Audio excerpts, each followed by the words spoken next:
Venezuela, what's going on? Let's talk about it. Guys, remember, you like the content, like, share, subscribe, all that good stuff, but let's get to it. All right.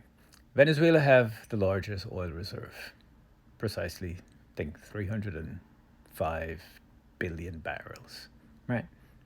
Now, in addition to a large gold, large rare earth, whole bunch of stuff. But in 1975 or in the 70s, I don't know precisely which year, but they passed legislation which allows, which does not allow for ownership of their resources to be more than a government.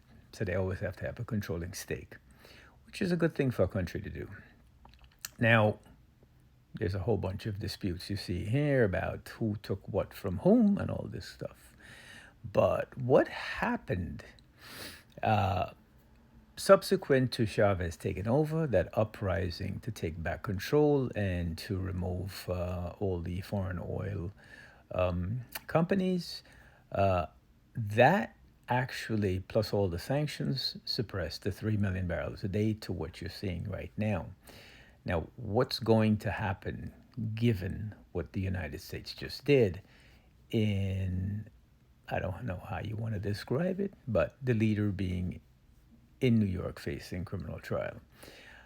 Who took over, right?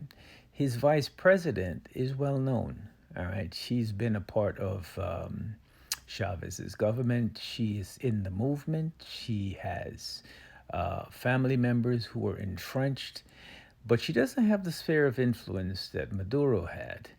But the issue that we're looking at is she has control right now, and she's probably going to keep control. And the person who many of these folks wanted, these corporations wanted, Machado, uh, the president said, Trump said clearly that she doesn't have the influence, and they're not putting her in because basically this was a midnight operation. Go and snatch this guy and bring him out. And that's it. They're done. So at this point, it looks like it's business as usual for Venezuela. Now, will that change? We haven't seen any movement in oil prices because the supply, even if they were able to go in there, the supply amount's just going to go up.